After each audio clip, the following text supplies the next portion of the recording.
What is happening, everybody? Welcome back to another episode of the Sports Card CEOs, the official collectibles podcast of Just Baseball. The boys are all back. The band is together. Gary's got his glasses on. I've got my swag. This is like a Cunha flair. We are going to go over the top off-season opportunities of who you should be buying if you want to make money this year in sports cards. Fellas, thanks for being here.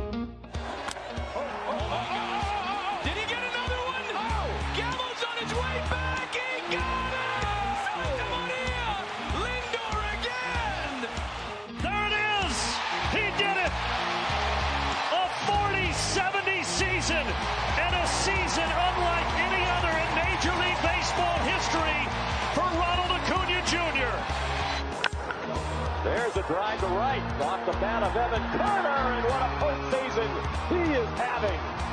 He hits this one hard. He hits it a mile to left. Mike Trout has ripped a home run. What's up, guys? This is Mike Trout, and you're listening to Sports Card CEO with Kern, Bubba, and Ham.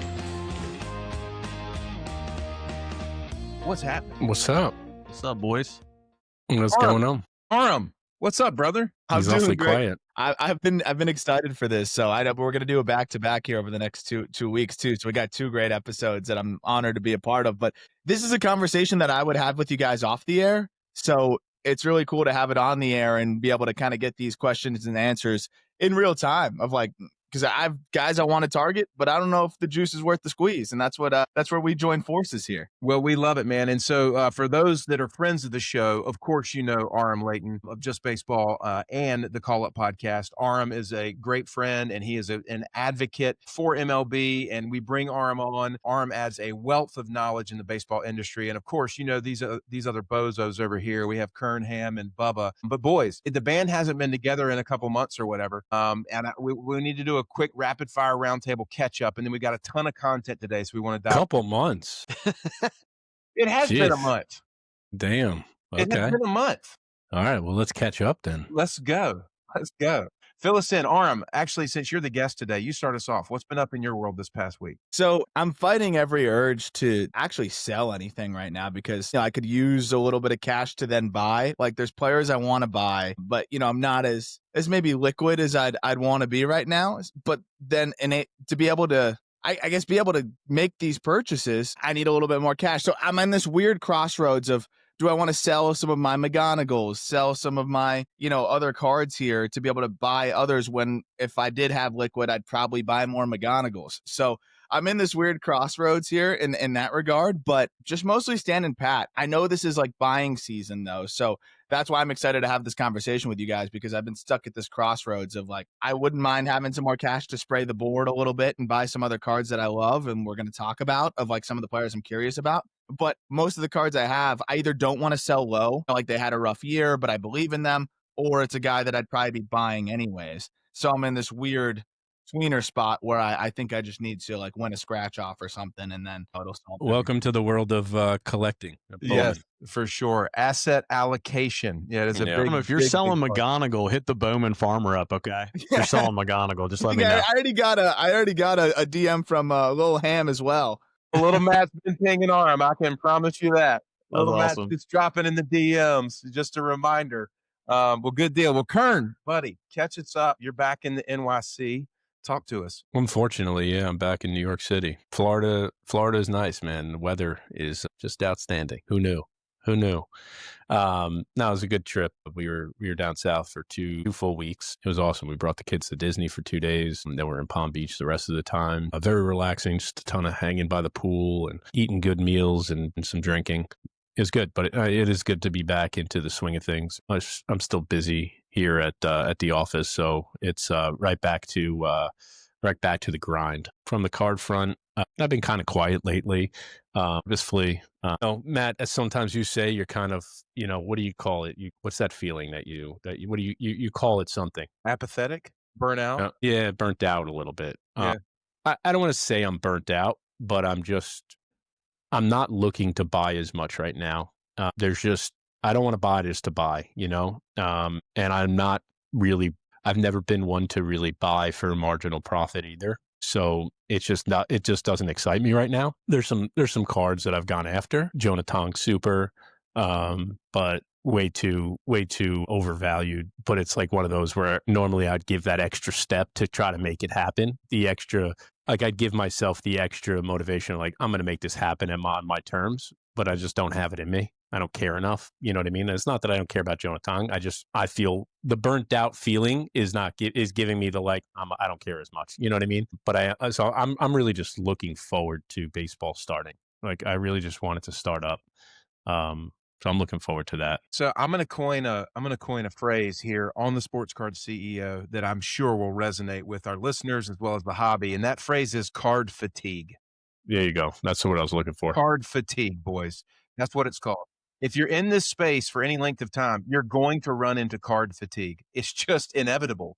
We've all experienced it. But here's the thing. It's like how you navigate the card fatigue is really, really important because some people will just go out and liquidate everything, right? Yeah. Some people will shut down, not pay attention to the market or whatever. And so, again, I think that's really important. But, Kern, I'm glad to see you coming off of vacay into a new season. Yeah, I did. I will say I did, I did find a hobby shop out there and in a Dick's Sporting Goods, and I've been ripping tons of NBA Chrome, and I'm really into buying the hangers and the megas because there's some bangers coming out of both of those, and they're cheap and they're fun for basketball, which I'm not usually buying or anything. Like I'm not buying singles or anything, but it's fun to open. And now that Topps has the licensing for it, it's kind of like made me look at it a little differently. So I've been ripping tons of it, like cases of megas. And so it's been a lot of fun doing that. I think part of the card fatigue that I'm getting, I'm a little annoyed with is PSA turnaround times. Yeah. Typically, like I'm motivated when I know like I can send something super express and get it back within 5 days, or even walk through for that matter. If it's big enough, I can get it back this same day. And now it's still taking like a week or 2 weeks. And it's probably doesn't make any logical sense as to why that's giving me fatigue, but it's turning me off a little bit. The fact that it's taking so long to turn this stuff around. I don't know. That's just my thoughts. Little side note there. We had a card that we sent to SGC the Friday before Christmas. It did not get entered into their system or logged for 2 weeks. And we sent it in at the like next day level or whatever, but it didn't even get logged for 2 weeks. And so really, really interesting with the turnaround times right now. I love you brought that up. So Bubba, what's up, buddy? Oh, yeah, you're on mute. Hang on. I'm back, boys. Card fatigue definitely has hit me in the past as well, Kern, so I can definitely feel you there. But I'm back. I'm motivated. This is like spring training for me. Myself, I'm reporting for spring training today. And so I've been kind of buying up to spring training, and I'm back. I've done my homework. I'm ready to buy. I'm just excited that the card market's staying as strong as it is. It's exciting for Bowman. There's a lot of people that are kind of honestly complaining about that, the lack of inventory, and I was one of those at one point. But it couldn't be better for the strength of the hobby, that people aren't just unloading cards at low prices, and it keeps prices higher when there's low inventory. So I'm excited about this episode. Been excited about the last 2 weeks, and my life is definitely, from an anxiety standpoint, gotten much better here the last 3 weeks. So many of y'all reached out to me, and, I can't thank you enough for that. But every day's a little bit better, and we're in a new year, and I'm excited about it. So looking forward to today's episode. Yeah, it's good to get like I said, good to get the band back together. I love the energy when all three of us are on here. We had a couple of episodes previously due to circumstances or whatever, but it's really healthy, I think, when we're on here because we bring a unique perspective to the table that our listeners love. I mean, I'm blown away still at how many people like continually just say, hey, love the pod, love listening. They're reaching out, asking questions. So thank you guys for being a part of the, CEO community here. We really, really appreciate it. And again, we're going to bring everything we have to the table in 26 for just a killer year with this podcast and with the hobby that we love. Ham House Sports, man, been rocking and rolling. Of course, we announced last week that we've kind of joined forces with the Bowman Farmer on the buying front. Little Matt kind of being the primary driver there. He's been grinding and hustling and doing what he does and finding some good opportunities. It is. You've got to have to evolve when the market evolves. You got to get smarter when the market's smarter. And so you have to kind of find your angles and play your angles, And to your point, Kern, some people just aren't interested in buying cards and just making marginal profits, and then sometimes people are, and so you have to know who's who and what people are in this for. And then you kind of begin to figure out where you can source stuff to people. Yeah. Honestly, Dean, I've been like just I've been very annoyed with people recently. I'm very annoyed. Like, to anybody listening, I apologize because like usually I try to make myself as accessible as possible and answer as many questions. But just recently, I'm just like, I might be ignoring some people, so I apologize. Or if you're trying to buy a card for me and you're making a strong offer and you tell me to work with you and I say I don't have to work with you, and don't take it personally. It's just a lot going on. So I apologize. This is funny. This is like a Seinfeld episode. No, just kind of to wrap it up, Ham House stuff is good, man. On the personal front, we've hired 2 new salespeople at Airlie Oak at my insurance agency. And man, we are just screaming right now. So there's a lot of things going on in my life where it seems like everything's really good. And I'm just making the decision on where to tap in. I think that, kind of my mentality this year is don't say yes to everything, but say yes to the key things. And so that's where I'm trying to be super strategic in my personal life and in cards about not saying yes to everything, but saying yes to the right things. And so that's kind of my mantra for 26 for Ham House as we roll in. So boys and girls, ladies and gentlemen, listeners of the Sports Card CEO podcast, this is the episode where we're talking about off-season opportunities. And we brought Aram on board because Aram is the guru of all things baseball. And so we're going to break this into a couple of segments for our listeners to really attach to. And I'm going to break those out for us here. What we're going to do is we're going to let Aram talk about guys that he likes. And he's going to ask the CEOs what we think about those guys as it relates to the card market. Then we're going to flip this thing around and we're going to talk about prospects that we like and ask Aram if it thinks that their skill set's matching up to the card prices. And then we're going to wrap it up with kind of this rapid fire value within these kind of perennial all-star Hall of Fame quality players and just see if there's any opportunities out there for you guys in the offseason. So we're looking forward to this. But Aram, that being said, man, we're going to give you the mic and let you kind of start throwing some names out at us. I think a couple clear ones right off the bat.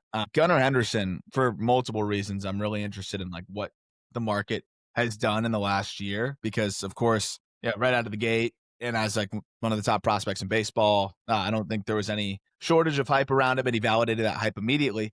Even last year was not a bad season by any means, but like for a guy who, is a potential MVP candidate, I think moving into his prime, I think it was a little bit of a disappointment, but it was disappointing for the whole team. And I think that's the other side of it too, that I'm always trying to grasp is like, how much does team like relevance help? And it seems like a decent amount if they make a run to the playoffs. The Orioles have clearly made their team a lot better. They've been more aggressive than they've been in really any offseason since Gunnar's been called up. I can confidently say, there's no guarantees in baseball, but I can confidently say that I believe Gunnar Henderson's going to be far better next year. And the ceiling is still MVP, right? Like there's not a lot of guys where the ceiling is MVP. Is that a legit statement, though? On a team like that. Is that a legit statement? The ceiling is MVP? You really believe that? I really do believe that. It's going to be hard because of like Aaron Judge, but Aaron Judge is not getting any younger, right? So I do think that within Gunnar Henderson's career, he's 24 years old, by the way. He doesn't turn 25 until the end of June. By the time Gunnar Henderson hangs up the cleats, he's either going to get really close to winning one or he wins one. And I always say with MVP, it's tough because a lot of it's circumstantial. You can have an MVP season and it just wasn't the right year because somebody else had a freaking look at Cal Raleigh. Yeah, we just saw that, right? Like, so Cal may never win an MVP now, but he had an MVP caliber season, right? So I think Gunnar is going to have MVP caliber seasons through his career. And now you put him in this lineup where, there's some more right-handed mashers. He has more protection. And again, he wasn't bad last year. The underlying data is fantastic. If the Orioles are a team that, let's say they get bounced in the ALCS and Gunnar, is, let's just, to be conservative, finishes like 8th in MVP voting, but was an all-star, really good year. Where do you see his market going from where it is right now? And to be clear too, he's clearly the best player on the Orioles in that ALCS run. So for reference point for our listeners here, we're talking about Gunnar Henderson. Okay. So Gunnar Henderson's high price point, the highest value that his base Bowman Auto PSA 10 has ever sold for, was in the summer of 2024 when he was in the middle of that MVP candidacy. The card was trading and selling at $1,600. That's his peak. Very consistently at $1,400 around that same time. The peak was $1,600.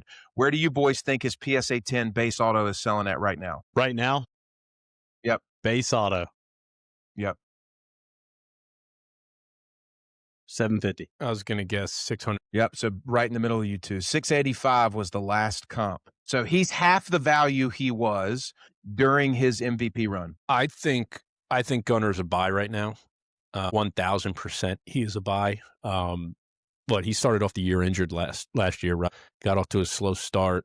Like I agree with Aram. He's still got that ability. Forget Aaron Judge. Aaron Judge is, one injury or 1 year, one injury away from, not being an MVP, like he's had in the past. Like the Orioles have had this downfall that people had these high expectations for. Like to Aram, answer your question, like I think team does play into it. Like if a team is in a drought when they have these high expectations and then they go lower and the guy's not having the year that they should, but he's still having a decent year, they kind of get forgotten about. Mm-hmm. But if we believe the Orioles are on the up and up and they have made improvements and they are going to compete and Gunner's going to have a full healthy season, I mean, he's 100% a buy to me, especially given the numbers Matt just shared of where that he might not get back to that $1,600 level, even if he's on the MVP route, but it's going above 1,000, that's for sure. And something I always like to talk about is, you talked about card fatigue, prospect fatigue. And even when guys graduate from prospect status, I see it not only just in the hobby, but just like in people's reactions to the player. I talk about Dominguez as a guy that like, now people are like, oh, he's a bust, it's over. Yeah, he's still so young. It's just because people are sick of hearing about him since he was 16 years old. I don't think he's ever going to be, what the unfair expectations were placed on him were, but he could be a really solid player for a long time. Gunnar Henderson's a different story because he's produced every single year and he's really good. But I also think there's some fatigue with Gunnar where people it's like the NBA effect where people don't realize he's still just 24 years old. And like, that's a guy that could continue to get better. Like, just for example, I think he's a month younger. Gunnar Henderson's a month younger than Gary's guy, Spencer Jones. And that's not even like Spencer Jones slander. It's just sometimes you need those reminders of like, wait, this guy's young. He still has time. And so wait till we see these Spencer Jones numbers. We'll be talking about him instead of Gunnar Henderson. Let's look back to real quick, not to hone on Gunnar for the whole episode or anything, right? But let's just like think back to what Matt just said in 2024 in the middle of the season, he was doing 1,600. What was the reason for that? Like where he had hype, right? So the hype, was it because people thought he was going to be Bobby Witt and he was on this MVP track? Like what was the reason for that hype? Was it the Orioles were good on top of him having a monster year? I think it was both those things. I think the Orioles were good. You had this young core that was like just intoxicated. Like you were so excited about this new Orioles young core. They're going to be a dynasty, right? And I think that's a big part of what has killed Gunner's market too, is like, it's not just Gunnar. It's been the Orioles as a whole. Agree. Like, I don't know about this. That's now where the hype comes from. And now they've got Pete Alonso. Now they've got pitching for once. I think this is a much better team, but I think that's a big part of it too, is like, oh, I thought this was going to be a dynasty and it's not. And so here's the other angle here. I'm going to give you all the other side of the coin. I love where Gunnar could potentially go, but you look at Gunnar and you look at Corbin Carroll, they're less than a year apart. You look at the years they just produced last year, look at what they've done in the past. And you look at Corbin Carroll, who last year hit 14 more home runs, had more stolen bases, had more RBIs, and their batting averages within 15 points of each other. And one's playing Gold Glove center field. One's moved to third base. So in my mind, I feel like Gunner's, there's two different results there, right? I feel like Gunnar could be, and you talk about price points in Bowman, Gunner's still more highly regarded than Corbin currently in the card market. Really? I could He's more expensive?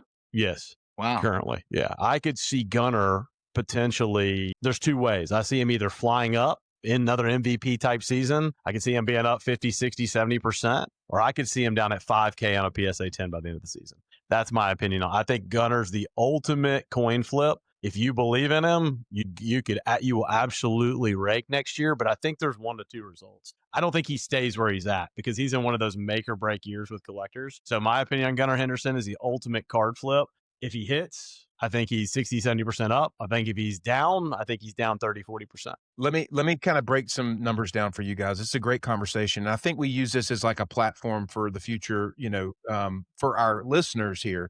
Gunnar Henderson, when he debuted as the #1 major league prospect, this was in the 2023, going into 2023 season. We actually owned an orange. It's one of the biggest wins we've ever had on a single card. At that juncture, his PSA 10 base was doing $700. So at debut, a PSA 10 base of Gunnar Henderson, the #1 prospect, was doing $700. That season, when he struggled, if you remember, he really struggled the middle of that season. Prices fell down to $250. Okay. So you saw almost a third of the value there, the retreat value. Then in the off season, of that year, he started to rebound, got back up to 400, got back up to 500. The spring training of 2024, ahead of his big season, he was trading at $500. He had come back to 500. And then that year we saw it peak out, right, at the $1,400 number, and now it's retreated back down to $7. So to your point, and to our listeners, Gunnar is a great case for a number one prospect to see how their price point volatility fluctuates with performance. You've seen him 700, 1,000, 250, 1,400, 500, 700. He's gone all over the place. So Gary, I love what you said there. It's a make or break year. You know, he's either going up to the $1,000 plus range, you know, as a perennial guy, or he's going to retreat a little bit. So anyway, good thoughts. One other quick touch on that. Gunnar's WAR last year was 5.3. Corbin's was 5.8. And I don't think either one of them had probably the years that we thought that they would have or should have. And they still almost produced 6 WAR seasons. So that tells you how good these guys are at 24, 25 years old. Yeah. And that's the funny part is you mentioned the hobby like fluctuation of like if he doesn't have the take a step forward this year, like the hobby may cool on him. But his floor as a player is so high. And that's the part that sometimes I'll struggle to separate because I'm like, oh, he's so safe. It's like, oh, the hobby doesn't always like safe. So, you know, that's part of what I'm kind of getting there. And also leads into a couple of the other names I'm going to throw at you. So real quick on the Corbin Carroll thing, just so our listeners can know, his last PSA 10 base auto sale was $400. Oh my gosh. To really? $685. Okay, let's complete each player with this thought. I thought this was fun last week. So let's go round table. We got Corbin Carroll. We got Gunnar Henderson.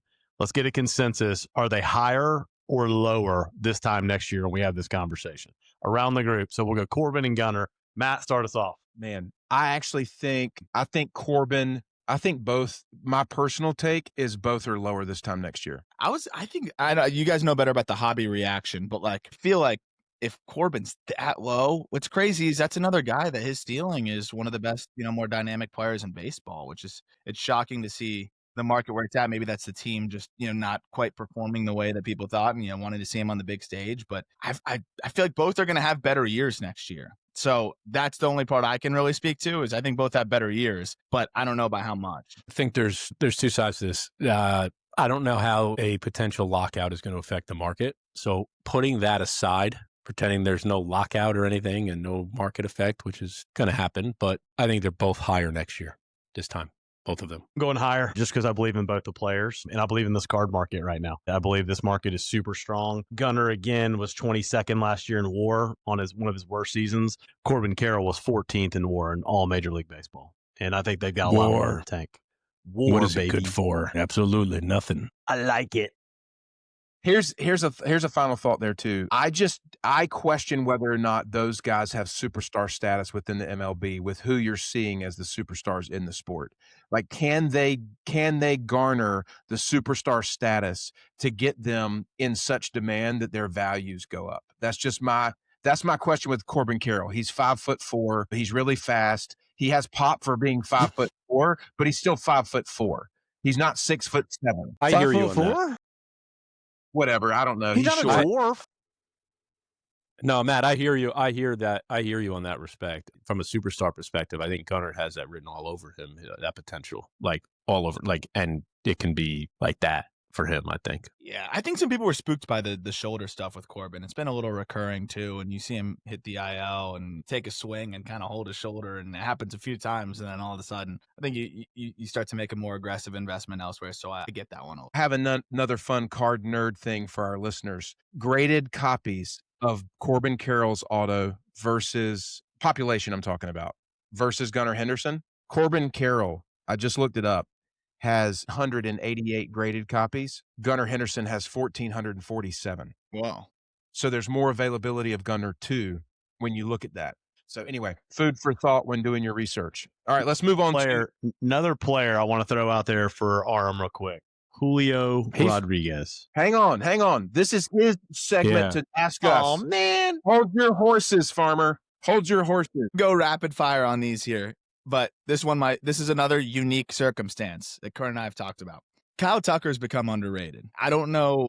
It wasn't the best year ever. He tried to play through like a fractured hand, and he still, like, go look at the numbers. He put up another really good year despite that. Despite being horrible for a month trying to play through that because it's a contract year. He's going to get paid, whether it's $300 million. Question is, where is it? What was that? The question to me is who pays him? Yeah, so that was going to be my thing. What is the biggest variable in Kyle Tucker's card market? Where he signs, how he performs next year. I know these all matter. Where he signs, how he performs next year, or how big the contract is. That's my question. I don't think the contract has any effect on it personally. Okay. I think the immediate effect, I think it's where he signs. Like, for example, I think if he signs with the Toronto Blue Jays, I don't think it does anything. Like, I don't think it does anything significant from a positive perspective to his market. If he signs with the New York Mets or the New York Yankees or something, yeah, I think it has a significant effect immediately. Because I'm thinking about, like, I see the discourse around him even beyond the hobby, and it's like, oh, he doesn't do one thing particularly great and this and that, and it drives me up a wall because he does everything really well. So, and that can be a really, really good baseball player and a potential Hall of Fame caliber player. So his market, I imagine, let out some steam given the way the year went for him. But again, this is the top free agent essentially, and a guy that I think is going to have a huge year anyways. So following that up, if he has, a really solid year, is his market just not going to wiggle that much anymore? Here's a thought real quick on this. You'll be shocked at this.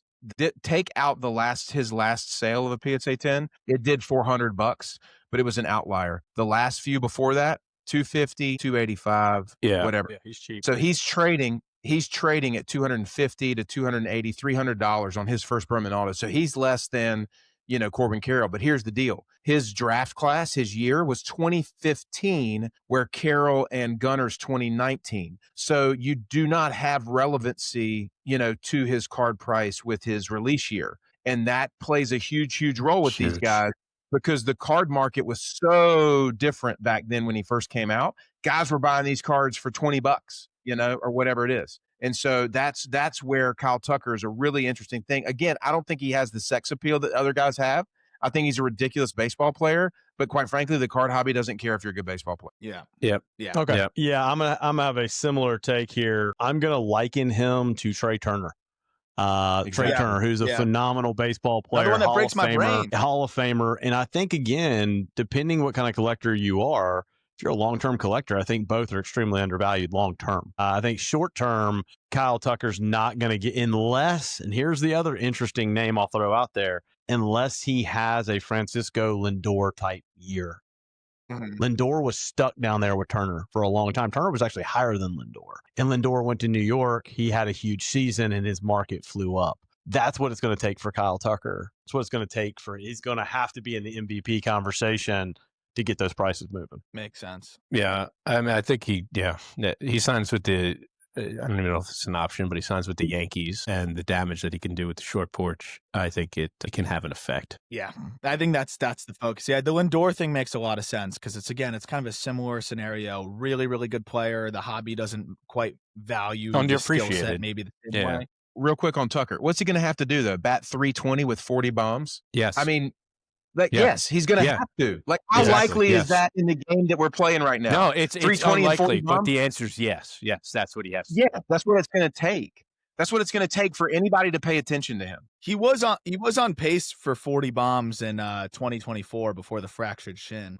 I do think he's the type of hitter where the environment very much matters, right? And clearly Wrigley was not a very good environment for But him here's to the thing, Aram, to that point, like, I love baseball. I didn't freaking know that. You know what I mean? Like, I didn't know. Like, I don't remember it. I probably did at the time. I don't remember it. And that just says a lot about where it's not just my mindset, but like the average collector. Like, I didn't give a shit. You know what I mean? That he was on pace for 40 home runs is the point. Well, that was also we should, but we just don't. The Astros also with kind the of Astros, like exactly. Hated. Yeah. And that part stinks. But you could argue he's almost on a Hall of Fame pace. So he is. If you hold it for 10 years, do you think people will come around once they realize that they're going to Cooperstown? Because we don't have enough proof of concept of that yet, I feel like. With the way I think we do when you look at history. When you look at history, Hall of Famers, their cards are going to be there in the future. In terms of like Bowman cards for you look at Pujols, you look at Beltre, you know what I mean? Like those guys. Right? So what was there a point where like people, because I think those guys you just always knew were going to get in on the first ballot. I don't think people look at Tucker and say future Hall of Famer yet. Maybe they will in 4 years, but is that priced into his market as well? Future Hall of Famer? Yeah, probably not right now. I mean, I don't think so. Not with the price being 200. I think a guy like that, like, it will have an effect if he makes the Hall of Fame, but it's really going to be like a few scarce cards that really go up in value or hold the value for a guy like that.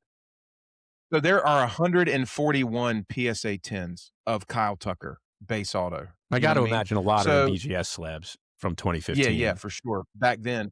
But the point being is that, if you go over to BGS and look at 9.5s, he's got 441 9.5s over at there you go. BGS. So, you call it 600 that are gems, across the marketplace. So again, right now, Tucker's not a guy that like is wildly collectible, but as he becomes a Hall of Famer, there's plenty of guys that complete Hall of Fame sets and stuff. So it creates more of a demand. And then people want to hold him who are Astros fans or Cubs fans or whatever. And he's still got a ways to go. Bring up Lindor as a recent memory. I was buying Lindor Reds 2.5, 3 years ago for almost nothing. I mean, almost nothing. Oranges were trading for almost nothing. Lindor had a MVP, finished second in the MVP to Shohei season 2 seasons ago, and it changed his entire card market. You look at Kyle Tucker, he's never had one of those seasons, and that's what he needs. He's going to have that push to superstardom. He's just a really damn good baseball player.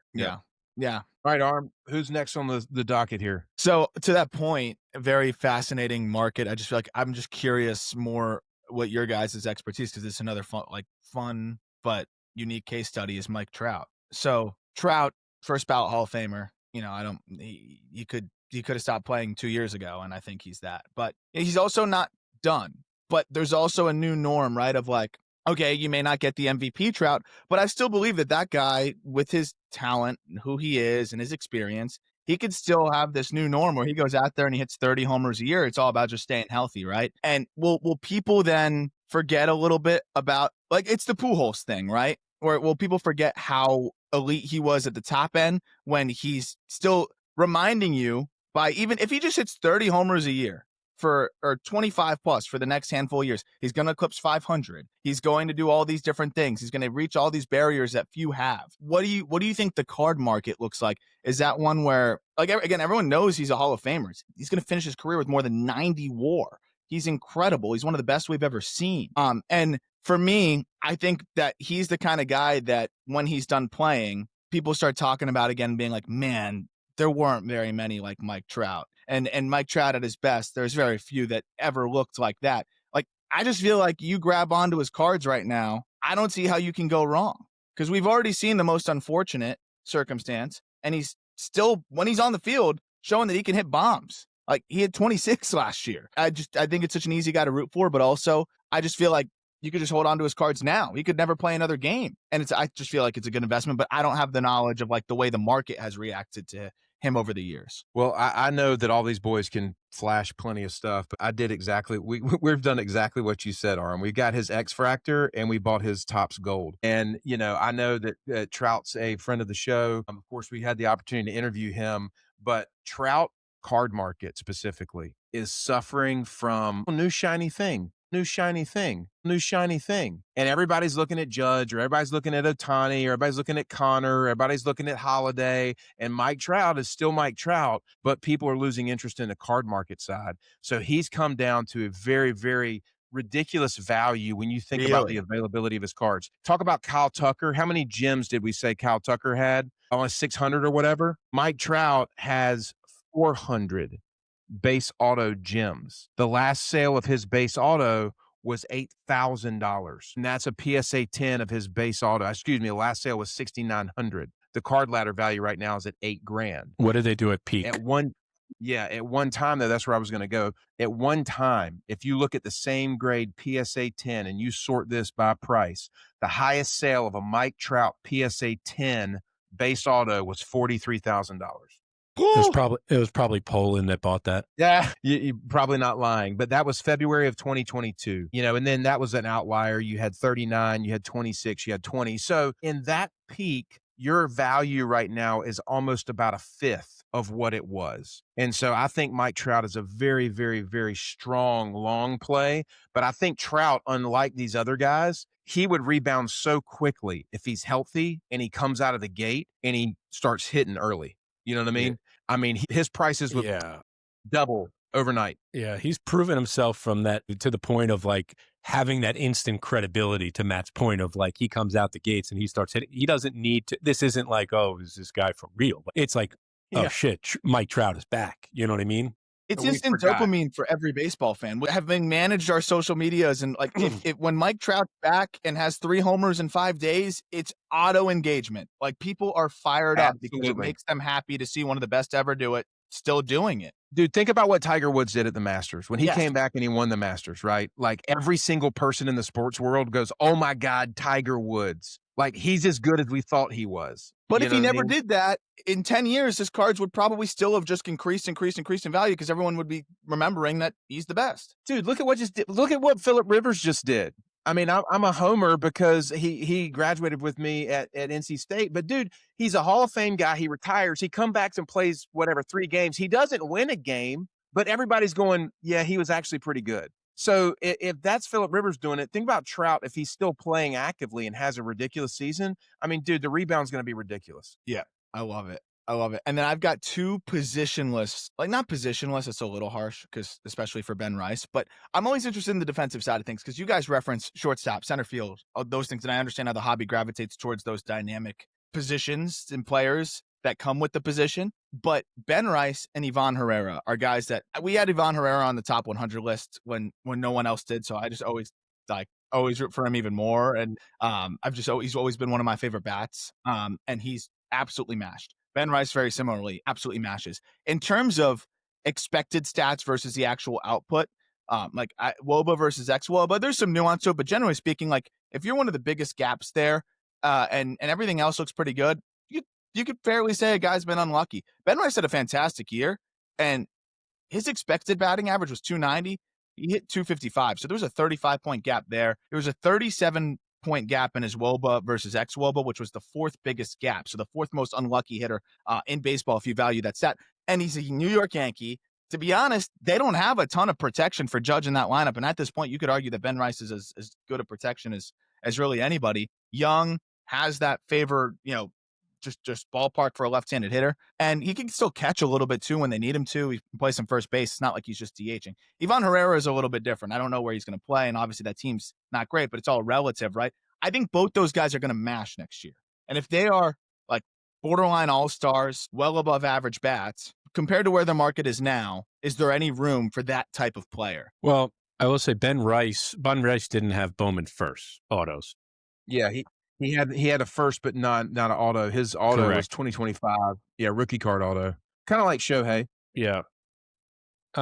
Gary, take it away. Yeah, I was just going to liken it to Geraldo Perdomo, okay, who finished, last year within a ridiculous season, and no one cared. So, no one cares about Ben Rice, Ivan Herrera. I mean, is it a play to buy them and make some money? Probably, honestly. If they have a big season and you're right, Aram, you could probably buy Ben Rice for nothing. You might be able to double up on him. If people, because that, and I think that is an interesting point. Those type of people are a way to make money in the space. But I think long term, Ben Rice one day, no one's going to care about Ben Rice and Ivan Herrera because they're if they don't care about Kyle Tucker, they don't care about Ben Rice and Ivan Herrera. Yeah. That makes sense. And then I got 2 more on that point to wrap up here on my end. Wyatt Langford has a dynamic skill set to be a superstar. And another guy that it's been relatively disappointing, I guess, because there was such ridiculous expectations on him out of the gate.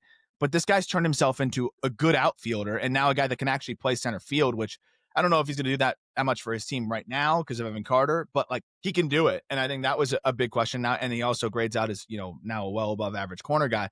But this is a potentially really special power speed combination. And I think people forget that Langford barely played in the minor leagues, right? He played 44 minor league games. So 2024 was pretty much his minor league season as far as I'm concerned in developing, and he was still good there. And then 2025, it wasn't great, but it was better literally in every department, defensively, offensively, power, like contact, everything. So I just feel like from that perspective, maybe a little bit more swing and miss, but more walk. He's 23 years old, 24 now, could be still a superstar, I think, with his skill set. And I'm sure the market has cooled on him and given his team, also struggling a little bit as well. So here's some data points I'm going to add to this. Wyatt Langford, last purchase price of a PSA 10 base auto, $202, right?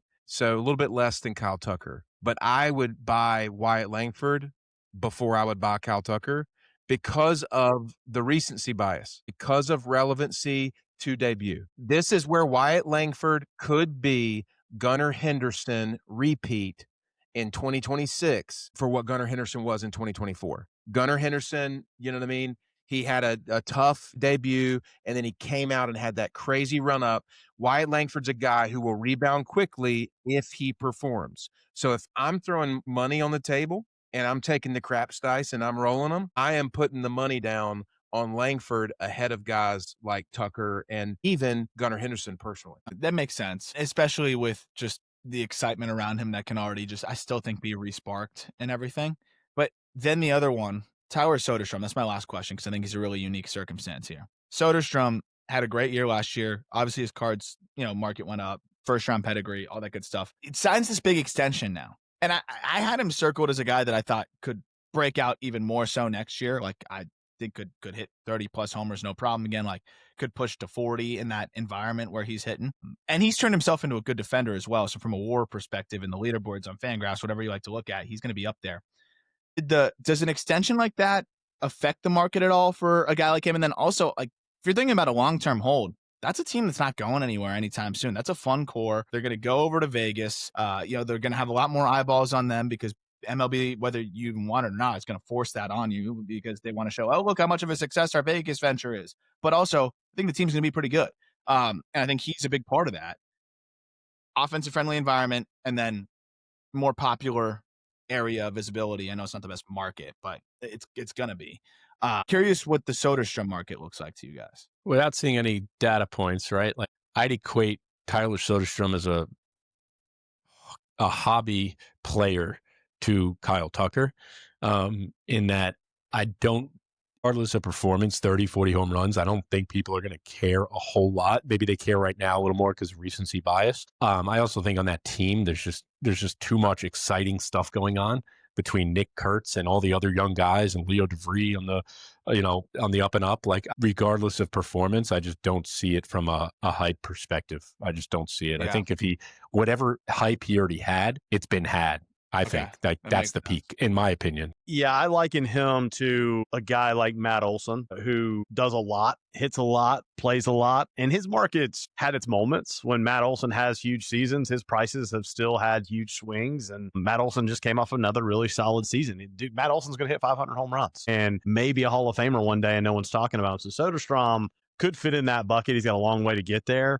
But I do want to go back to Wyatt Langford. I know Kern's going to make fun of me for saying the word WAR again, but the dude put together almost a 6 WAR season last year, which is incredible, for really the stats that he put up. But here's what's even more incredible as I'm sitting here diving in on Wyatt Langford. There has not been a true gold public sell on that card since April of last year. So why his market is interesting is people are protecting his market.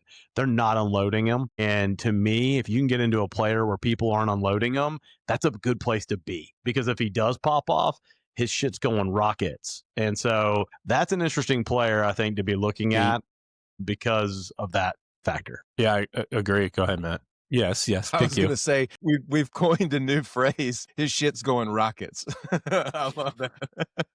His shit's going rockets. No, I agree. Everybody got in high on Langford, so people are protecting it.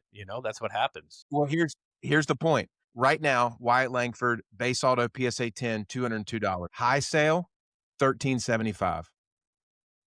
Tyler Soderstrom right now, currently trading at $150 for a PSA 10. His high sale's $550.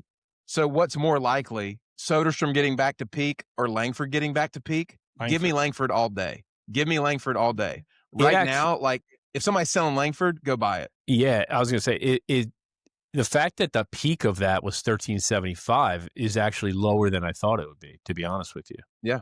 That's crazy. I mean, you got Jackson Holiday, Ellie, guys like that set the bar. Langford came in right after them too. And so that's where, he has the ability to get back to that kind of realm because he's that kind of player. Yep. He can get back to that price easily. Yep. All right. boys and girls. Aram, thank you so much for throwing the names at us. Now we get to turn back around and throw the names at you, but we got to find Gary first. What just happened? I don't know. You went away. Now you're back. So I'm going to do the transition. All right, Aram. So, man, thank you so much for throwing those names at us. And now the boys get to kind of throw the names at you. I know Gary is like a pent-up thoroughbred over here on Kentucky Derby Day, and he's behind the stall ready to run. Who have you got, Bubba? Gary, before Gary starts, I want to ask one question. Oh, he's still pin up. Go ahead. No, I want to ask Aram, does Connor Griffin start the season in major leagues? I don't think he does. I hope he does because they debut at Citi Field, and that would be freaking awesome to be able to see him in person and also chase that debut patch. Yeah. Does he start? I think he's going to have a shot. I think they're going to give him that pipe dream chance. And I know it's like a kind of an Pittsburgh omen. want him to start up there is the question. I think they want to, given the offseason that they had, that's what makes me think there's a chance. Otherwise, I'd shut the door fully, right? Like, why would they just rush him up now, given the way they've behaved in the past? Well, they invested a decent amount of money into this roster, especially for their standards. And I think they want to try to show fans that, hey, we're trying to do something special this year. They also don't really have a shortstop. Like, it's going to be Jared Triolo there to hold it down. So, like, it would be, I think Konnor will have the opportunity to win it. And it's a little bit of an omen that the other two examples I can think of were Volpe, where it was a long shot and he just went nuts and earned it, and Jordan Walker, where it was a long shot and he went nuts and earned it. But I think that's just coincidental. I think if he has a crazy spring training, because of the makeup, because of the work ethic, because of the floor, he's going to play great defense at the very least and be an elite runner. You put him in the 9 hole, he's probably going to be the best 9 hitter in baseball still. So I think he's got a chance. But the the Pirates have been so frustratingly slow with their guys that I'm always skeptical. I got something for y'all on Connor Griffin. You ever heard this song? I'm on a boat. You ever heard that song? Yeah. I'm going to buy a yacht with all the money I'm going to make on Connor Griffin. Okay, boys? I'm buying every Connor Griffin in existence. Every single one, I'm going all in. We might not be calling me the Bowman Farmer after this because I might lose the farm on Connor Griffin if I'm wrong. So I hope we're all right on Connor Griffin because Connor, baby, I'm all in. I'm all in, and I'm going to buy a boat after I'm done with this. I'm going to be live streaming from a yacht out in great investment, Sicily somewhere, Riceville Beach, baby. At Riceville Beach. Yes. Beach, North Carolina. I will say this, Ham House making the prediction, Connor will start in the bigs this year. I'm feeling that. So see you guys at Citi Field? I'm feeling it. You are the one that's responsible for the invite and the tickets. If I have those two things, I'll be there. He starts his first game would be in Citi Field? Yeah, and I'll tell you what, I'm going to text Connor and say, I'm coming, and I'm coming on the field, and you know what I'm going to do? I'm going to rip that debut patch off of his chest and run away off of his arm sleeve and run away. Dude, no, we're going in the outfield. We're getting outfield seats and we're catching that bomb, baby. Yeah. I'm going to run on the field shirtless and get the ball back to him. Hey, prediction right now, if Connor debuts at Citi Field and the CEOs are not there together, then we're never going to be friends again. Agree. What about Aram? Aram's going to be there too. I'll be there. For his debut, I'm there. I'm there. I'm there. We're not friends again. So just FYI. FYI. All right, boys. Bubba is ready to run now. He's got some names here. We want to drop the names back to Aram. We're going to talk about Major League Baseball players. We're going to talk about some prospects, and we're going to kind of rapid fire this, talk about some opportunities for us to look into in the offseason. So, Bubba, go ahead and start. I feel like this is going to turn into a Major League episode since we're already an hour and 10 minutes in. I think we may have to come back and do prospects later because there's so many Major Leaguers still to talk on. Aram, I'm going to rapid fire at you here, okay? And boys, y'all can – I think we all just go again, buy high, or are they higher or are they lower type situation here. Starting off with one of my favorites, had a tremendous debut and then got hurt. Luke Keeschel. I love Keeschel. I should have put him down as a guy to ask you guys about his market. I think we've always been on the high guys on him as a prospect. I think he's super unique with the speed and now increased power. As you mentioned, he's been good at every single stop and was fantastic. My only concern is honestly health because there's been a little bit of injury theme now, but I mean, the guy is dynamic, man. And I mean, he was on pace for what, like 18 homers, close to 20 homers and 30 bags, maybe more than that, 40 bags. I love him as a purchase. The only thing is you just got to sit through a rebuild a little bit there in Minnesota. Guys, what are y'all thoughts on Luke Keeschel? Any thoughts? Anything to add? I don't. Higher or lower, Luke Keeschel? Yeah, I don't know enough about him You know what I mean? And like the question there is out of Minnesota, is he going to have the star power to really generate the hype needed to rebound his cards? But the only positive side you have is the fact that if he's playing, then he's going to have more eyes. So naturally he would trend up. And his price point is so low right now that I definitely see room for growth because he's only a 2023 draft pick. So, I'm sitting here looking at a PSA, 10 of him doing like $150. So I definitely see upside there with that price point. Yeah. Going back to a name that I mentioned earlier, Julio Rodriguez, Aram. What's crazy about him is he's frustrating to me because I think he could be perennial, and he almost already is, right? A perennial MVP candidate. But his swing mechanics just hold him back slightly from being able to fully reach his ceiling. Yet he's so damn talented that he's able to make it work regardless. But that's why you see these ebbs and flows in terms of the offensive output. The defense is so elite that he's a walking 5 WAR essentially. So he's already on pace to be 100+ WAR player. Like you start to do stat queries of like players that have done what he has done through his first 4 years, and it starts to be like A-Rod and then like almost nobody else. And so maybe Trout. I think Julio, he's one of the more clear-cut, it's weird to say for a 25-year-old, but one of the more clear-cut Hall of Fame track guys. Obviously needs to stay healthy, but he hasn't even reached his ceiling yet, anything close to it. And he's 20-20 every single year and should be 30-30. Was 30-30 last year. Guys, thoughts on Julio's card market? Matt, you raise your hand. Sorry, I was pointing to you. You're above me. Yeah, I'll say Julio. Julio has a lot of hype to live up to because of where he was when he finished second in that home run derby back at the debut, and his price point just went to the moon. He's at $800 for a baseballer right now. I definitely see some room to grow there. I don't know that you're going to double your money there. I see Julio as a guy that you could probably make 20% on, going into the season, but I'd be a little bit skittish to hold it longer term than out of the first few weeks of the gate. Yeah, I don't think he's down so much to where you're like, okay, he's at a 100% buy, but I think for a marginal return in the short term, I think he has the ability to pop off even, like he's shown in the past, but I don't think it's like a 100% you need to pounce on buy right now at $800. But here's the thought too, is he peaked at a peak in the hobby. So his PSA 10s were doing $3,000 consistently as a base auto. So his peak was so high at the peak of the hobby, I could see him getting back to 1,500 maybe. When was that? I don't see those price points $3,000. That was 2022. Exactly. Different market too. I agree with you. I don't see it getting back to $3,000 regardless. I could see it getting to the 15, close to 2 range. Yeah. I mean, he has that superstar kind of thing. He has the swagger. He has the international appeal. Like I like everything about Julio.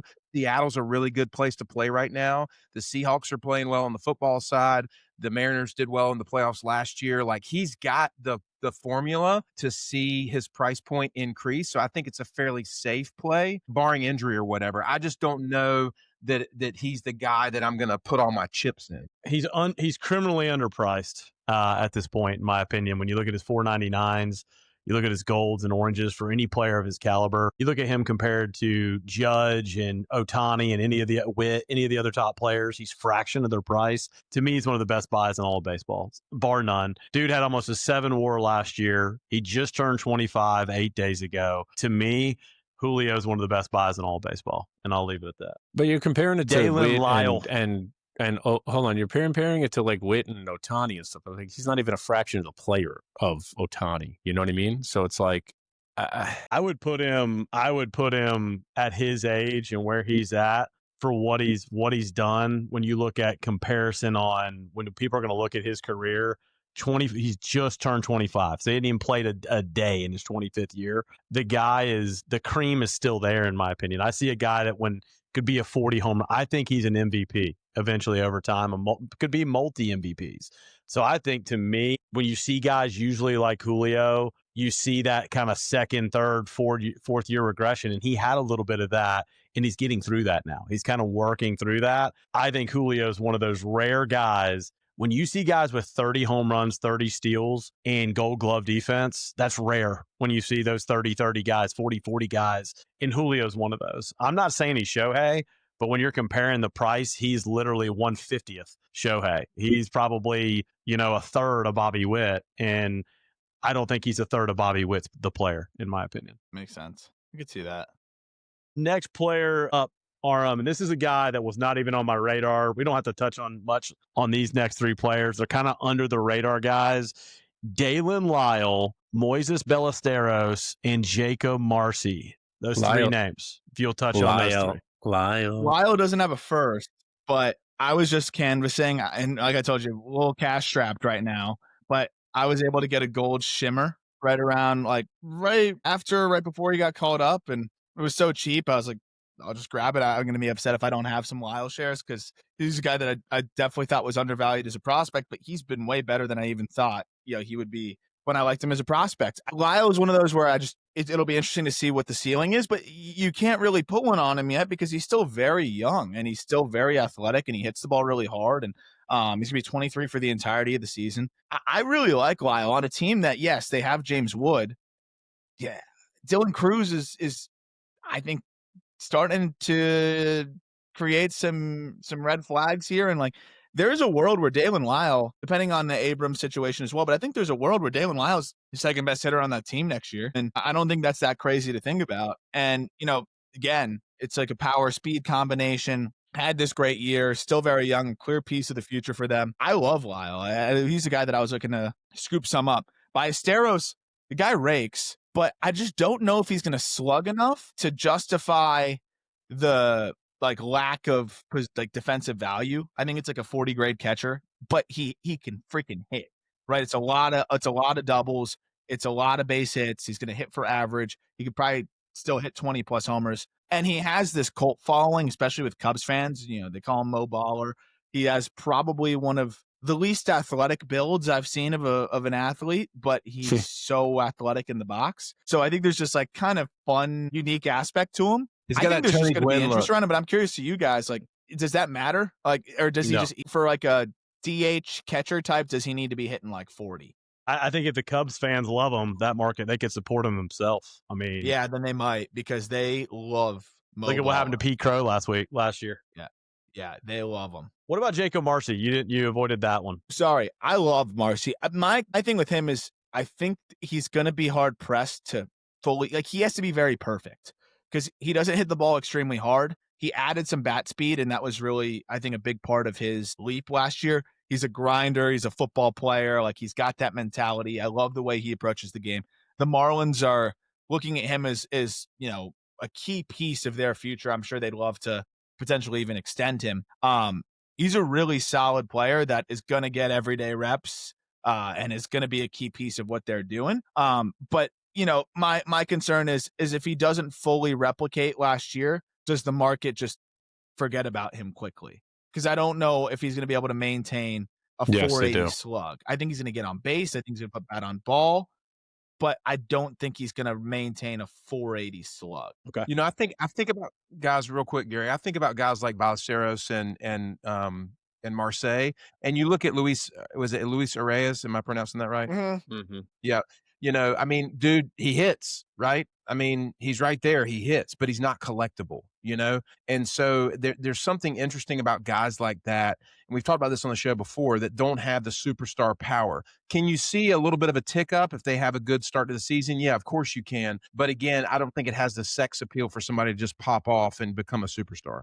Dalen Lyle, to me, going back to him real quick before we move on, he's a free square right now. I mean, I stumbled upon him a couple weeks ago. He silently batted 300 last year in his debut. To me, he's almost free. I mean, you're looking at his price points. That guy right there, I'm not telling you if you're a listener that you're going to go out, but I'm telling you, if you buy a couple shares of him, you might be really happy you did, because he's dirt cheap. I mean, for a guy that went out and produced. So that's it. That's kind of, I guess we can cap that. Next thing I want to do is kind of hit this whole group, and everybody can kind of hit on this, because I think all of us will have opinions on this next group.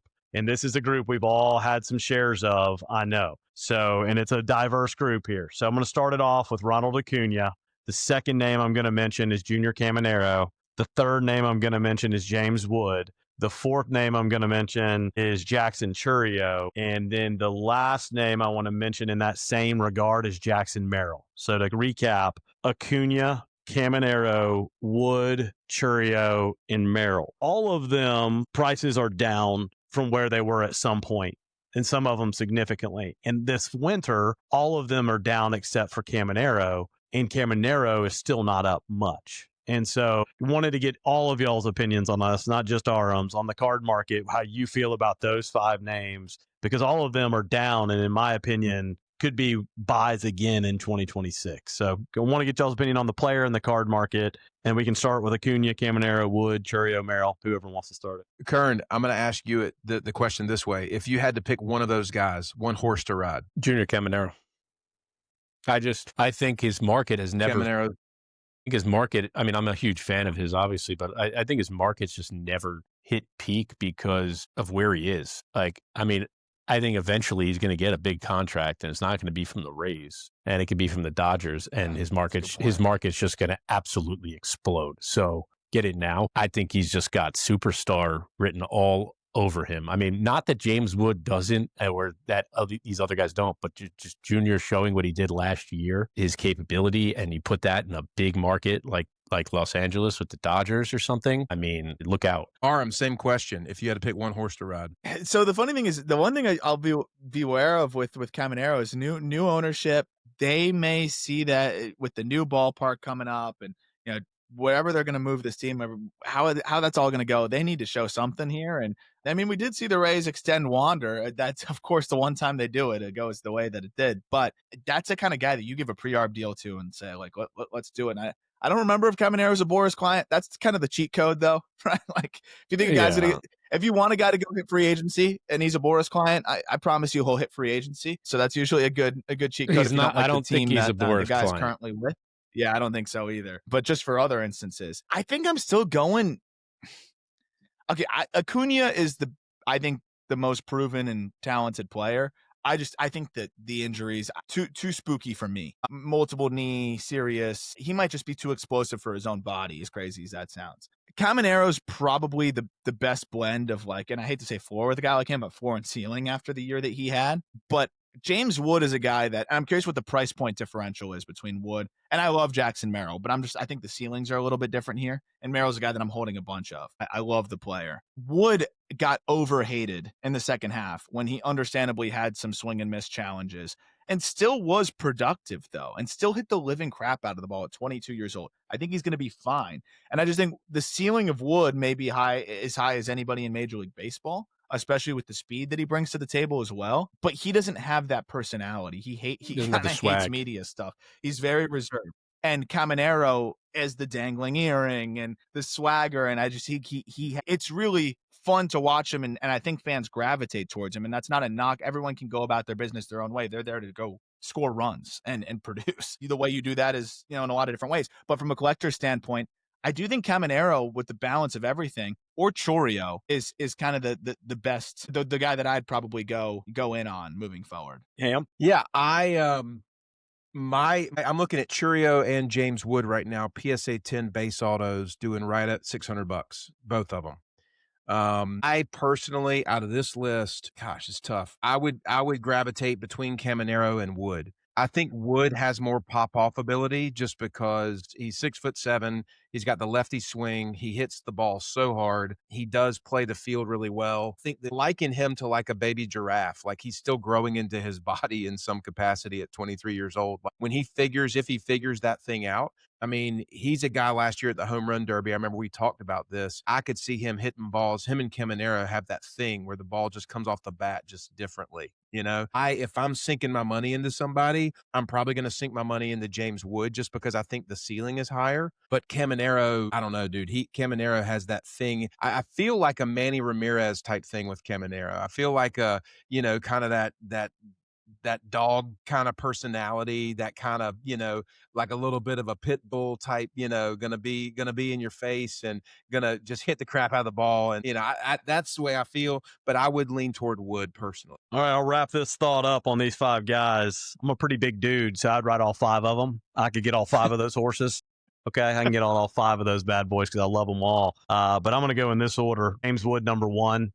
I think he's a mini Aaron Judge, in my opinion. I think that's my prediction. I think we will see James Wood type or Aaron Judge type numbers out of James Wood one day. I really believe that. I think the dude, the way he hits the ball the opposite field right now, the dude is unreal freak athlete. I mean, he's a freak.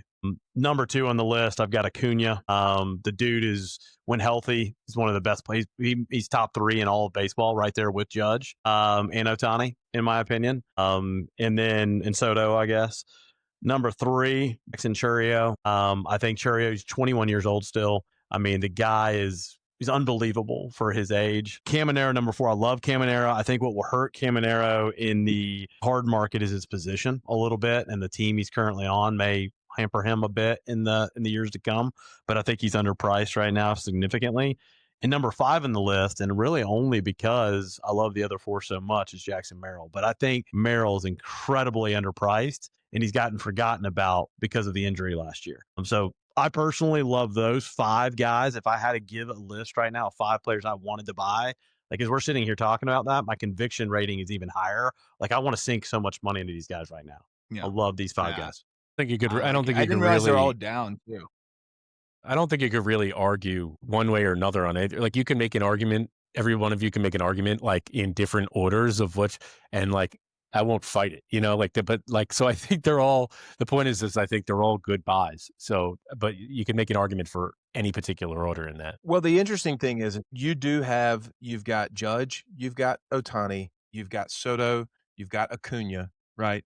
I mean, I think they're the probably clear cut 4. I don't know who else you would throw in that mix, but you've got the guys that are coming up next. In 5 years, who are we going to be saying are the Judges, the Ohtanis, you know what I'm saying? And I think that's the question. And this group here provides some candidacy for that. And I think that's where you have to have a little bit of foresight and you have to understand what your hold process is. You know what I mean? If you're buying a guy and you're trying to flip him in April, that's very different than if you're buying a guy and you want to flip him, when your kid goes to college, you know what I mean? Or at least in my case, and that's 4 years down the road. So, I mean, that's kind of a different story there. But I think all those names are really, really strong and certainly give credence to an exciting season as we head into the 2026 spring training, pitcher call, and then into spring training.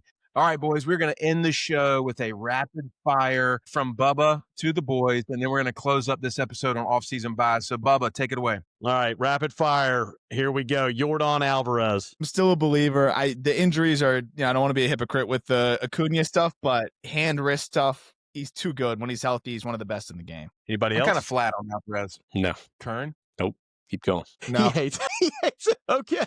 All right, Kyle Stowers. Risky, but he's the guy in Miami, obviously. I just think there's some yellow flags as to whether he can repeat it at that level. All right. Negative for me. Nope. Richard Kern?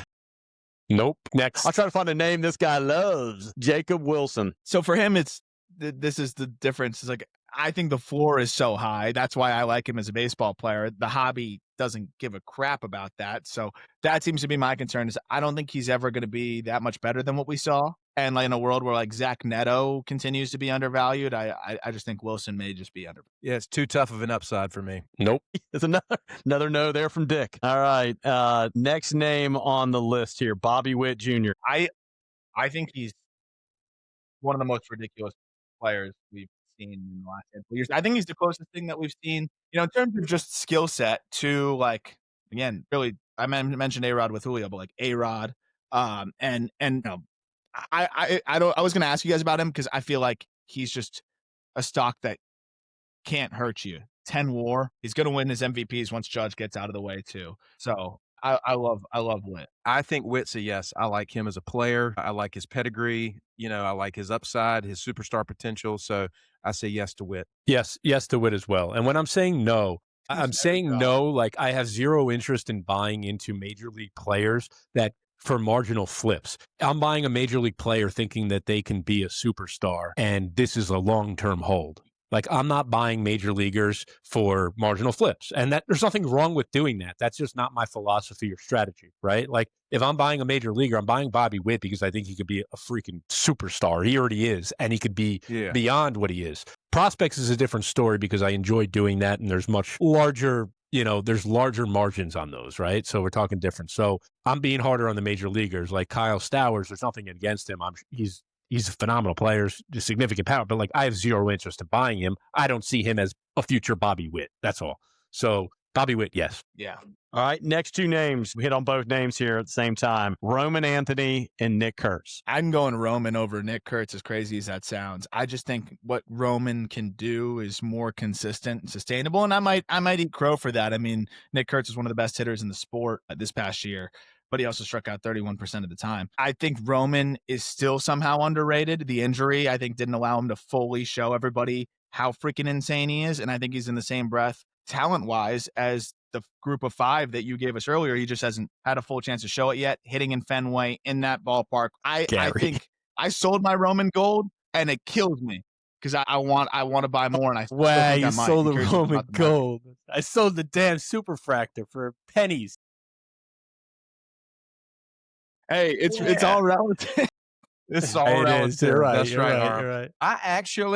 It is all relative. I'm going to put the shocker special on my boy Bubba here, and I'm actually going to go Roman Anthony. And here's why. I think Boston is looking for somebody to attach their rocket to.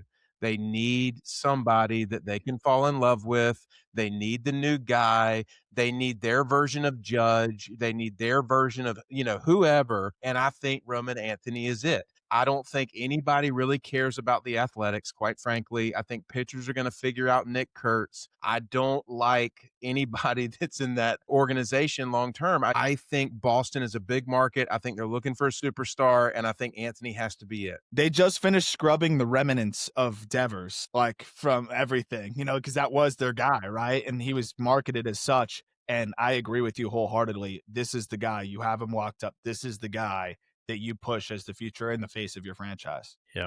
Roman's the dude. Roman's the dude. I just see it. I saw it when he hit a big home run. I felt it. I saw it when he hit a big home run against the Yankees. It was like I don't know if it was late in the game, bottom 9, game tying, right? Whatever it was, or game winning. I forget. I remember where I was watching. I felt it, man. Like it was just, he's got, I mean, not that made me believe in him as a player, but he's got superstar written on him. He's got superstar written on him between talent and organization and what that organization wants to market him as. He's the guy. Roman, you complete me. I was talking about boats earlier. Okay. We were talking about boats earlier. And if you want your boat to sink, go ahead and lash it on to Roman Anthony, in my opinion, his current prices. I think it's a sinking ship. I think he's going to be a good Major League Baseball player, but I think he's Kyle Tucker 2.0, which we talked about earlier. Ooh. I think he'll get forgotten over time. I think he'll be a solid player, but he's never going to wow you with MVPs. I think, and I will bet some money that anybody wants to bet it. So a lot of you guys like to get in my DMs about Roman Anthony. I'll put a little money on it. If you want to get in my DMs again about Roman Anthony, I'll put a little money on it. In about 5 years where he's sitting on card value, I'm going to say significantly lower than he is today. Not a little bit. Significantly lower. I think Nick Kurtz is a way better player long-term in Major League Baseball. Problem for Nick Kurtz, in my opinion, is first baseman. I think position will limit him. But I do like Nick Kurtz. I think both of those players over the course of the 1 year, 2 year, 3 year are going to be significantly down. So you've heard it here. And Gary, if this pans out, you're going to change your name to the Bowman Prophet. Yeah. Not PROFIT. It's PROPHET. You'll be the Bowman Prophet with your predictions here. So do you have any more names? I got a lot more names, but we may need to save some of these for an episode. But I do want to finish with 3 more that I think we got to hit, and then we can call it a day. Jason Dominguez. Got to talk Jason Dominguez. I'm not giving up on him fully. Me neither, Aram. I love you. The thing is, it's all relative, right? Like, what's the market? When he shows that he's a pretty good player, what does that mean market-wise? He's definitely better than the player he's shown, and I think he will be this coming year. But what does that mean for his market? Gary's just flashing an orange Jason Dominguez gem on screen right now. The crazy thing is that card at one point was what? What would you guess, Kern? 30 grand. 25, 30 grand. Yeah, it's probably higher than that. Baller. Now it's at Dominguez, $3 grand. $3,000. Stupid. Here's the only reason why I say yes to Jason Dominguez. The only reason why I say yes to Jason Dominguez is he's a Yankee. That's the only reason why I say yes to Jason Dominguez. I mean, he's a good baseball player, don't get me wrong, but he's a Yankee. If a Yankee performs, people lose their mind. Yep. I agree. Yes to Dominguez. As much prospect fatigue as he has, he's still incredibly young, and he's in the Yankee organization, and he's incredibly talented. I think the Yankees, Aram, you tell me what you think, but I think they've handled him so freaking poorly. Like, I know he had an injury, right? But like, he goes out and has 2 monster games in a row, and he's sitting the next 3 games. Like, I just think they handled him so poorly. So it worries me, but he's a buy, in my opinion. And then he was in the minor leagues too. Then they brought him up just for that like little league game and put him in hitting from the right side against a lefty where he was really struggling at the time. Like, there were so many weird like ragdoll moments with him that I don't think have been fair. I don't think they've insulated him from the pressure because they think I don't care as you're a Yankee. And he had unfair expectations slapped on him before he could freaking drive a car. How old is he? I at 22 years old, I still think he's going to be 23 at some point early in the season. I still think he's got time and he's still very talented. And I think he's going to be an above average player. I think it's going to be, again, a solid, well-rounded player. Love him. Think he's extreme. I love the fact when you can buy a player like him that has shown $25,000 on a card. We've talked about that before. When you've had that previous upside, it gives you more room to get back there on performance. Yeah. And again, we saw it when he came out. Y'all remember his debut? Do you remember what happened on his debut? I mean, people were going nuts on that guy. And then last year, he had the moment where he had the bad little league game up there and everybody bombing on him. And then this offseason, guys, I've been trying to buy Dominguez for 3 years. Couldn't find an entry point. People are just bailing on the kid. They're just bailing on him at this point. You can buy refractors, $499s for like $200-$300 at some points on auction. It's stupid. Right now, Jason Dominguez, get in, get some skin, get in Jason Dominguez, baby. All right, Bubba, 2 more names. All right, Jackson Holiday. I think he's good. Like, I think there's actually fatigue on him. I was talking about this on the podcast. Like, I think people are being way too harsh for a guy that's going to be a really solid player. But I liken him to the Zach Neto conversation. Like, it's just going to be an above average player at second base. And what's that worth? I like Holiday. I see some upside there as a rebound year for him. I think he started to figure the big leagues out a little bit. I think he got thrown to the Wolves early, and of course he struggled tremendously. But the guy's got ridiculous DNA. He's all over the baseball field all the time. Again, the ceiling probably not what we thought it might be as a second baseman, but I definitely see a nice little rebound to pop back into Holiday quickly. I just don't think there's long-term superstardom there. Based on Gary's logic, he's a buy. I'm not rushing to buy him. I still think there's time. I don't know. I'm not sold on him yet. I think he's going to be a great ball player. He's young. I think he's going to be really good. I don't know if he gets back to, if he can get back to like that hype period. I just don't know. To me, here's the thing. Jackson Holiday is very similar to me as Jason Dominguez.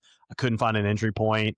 I struggled to get in because he's one of those guys that got high so fast. Similar to Ellie, really, for me. And I've been waiting for an opportunity. Ham, you talked about DNA. You talk about a guy and his dad who's still a freak at, whatever age he is now. And they talk about the work ethic of the Holidays. You talk about a guy that the work ethic that those people have. I think Holiday's going to get bigger. I don't think he's done growing. I think he's going to bulk up. I think he's the power. He's showing power in these at-bats, 17 home runs last year.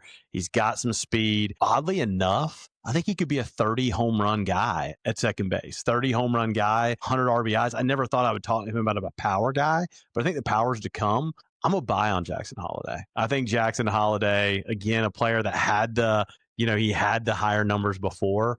I like Jackson Holiday. I like him as a buy here. I really do. So last guy, we're done. We've taken all the names, but since Aram's on, we got to talk about Spencer Jones. I mean, Spencer Jones, he's been the elephant in the room here. Everybody knows the talent. This is why Kern had technical difficulties. He was bowing out before the Spencer Jones conversation. So Aram knows. So Spencer Jones. Everybody knows Spencer Jones is 6'7", boys. 2026 it continues. He's 6'7", 255, 260 pounds. He's fast. He bombs. And they've handled him horribly as well. He should have got the call last year. I mean, when he was raking, they should have given the kid a chance to have a cup of coffee. They didn't. I think the chance has got to happen this year. They didn't trade him. They could have Aram. They could have traded him last year. Teams would have wanted him. He would have fit in a lot of places instantly. So for them not trading him at his peak, it tells me they have plans for him. 2-part question. Do you think he breaks the club out of spring training this year? And second part is, for both of y'all. If he comes up, you talked about the New York Yankee effect. He comes up and he hits and he shows that immediate flash in the pan. How nuclear does his stuff go? I don't know, but you should get out as soon as possible if that does happen. And again, I'm not even trying to hate. So I think he's got a chance too, because they clearly didn't want to just move his skill set, but I also think other teams may not have been valuing him as the centerpiece of a deal as much as they would have liked. So they didn't want to sell low on a guy with his skill set, especially with the proof of concept Judge at the big league level. But it's very hard to replicate that. I think if he gets up there and he rakes right away, I see the market going crazy. You guys would know better than me, but just because of the gravity to his name, the Yankee, and then also people just not wanting to miss on that ceiling. But the lowest qualified contact rate in Major League Baseball last year was 67.6. Spencer Jones' contact rate in the minor leagues last year was 58%. So for Spencer Jones to effectively be a consistent big league bat, he would either have to overcome having the lowest contact rate in Major League Baseball by 8% if he sustained the same contact rate, which is already hard, or he'd have to make one of the biggest leaps in contact rate I've ever seen from a player in AAA to the major leagues. And those are two things that just spook me out too much and make me doubtful. What were those contact rates second half, though? That's what I'm curious about. Second half of the season. I know you made a lot of changes in the swing to see those results. He had a kind of a slow start. He had a huge finish here. Do you know what the second half numbers look like compared to the first half? Yeah, so if you go through up to, let's say, July 13th, it was a 58% contact rate. From July 13th onward, it was a 58% contact rate. Really? So the numbers having those huge months, was it just him just converting on what he was hitting? Missing. When he hits, it is perfect launch. It's perfect. He's like Judge in that sense. When he is on, he's got that kind of power and that kind of prolific stuff. And I think he's going to have his stretches in the big leagues where he's going to be incredible for 2 weeks. And then there's going to be 2 weeks where you don't even want him in the lineup. And so that riding the wave there is going to be interesting. But I would never fully give up on a player with his skill set. He's just so risky. Yeah, I think you're looking for a moment. I think you're looking for the moment and take advantage of the moment and move on the moment with a guy like that. Just my 2 cents. Yep. You know, I would agree. All right, this boys. is fun. Well, I love this stuff, by the way. I love these episodes. If y'all can't tell. It's a blast. This is just fun. We know, Bubba. This is your wheelhouse, baby. This is your cheddar. Having Aram on, talking baseball, talking Aram, guys. you need to have me come on the Just Baseball one episode, and let me just get in there and chop it up with those guys about Spencer Jones. They would enjoy this. I would say when Jones debuts, we got to have you on as our special Spencer Jones correspondent. Yes, we're bringing in. I got the Spencer Jones tattoo. Yeah. Well, friends, Kern had some technical difficulties, so he had to bow out a little bit early. But I appreciate you guys. It's a longer episode for us, but we were really locking in on providing great value at some opportunities, how we think about guys, both in the major leagues, guys who have shortly debuted and have some upside this year. So hopefully you guys will capitalize on that. And we love bringing this type of content out there to the Sports Card CEO podcast community. So fellas, gentlemen, Aram, appreciate you guys. Y'all have a fantastic week. And next week, we're going to be previewing 25 Bowman Draft, the big release. It's the next big release. So, guys, get locked in for that. The next round of prospects is here, and it's time to get your wallets ready so we can get into the saddle with the new prospects. But thank you guys for listening. Peace.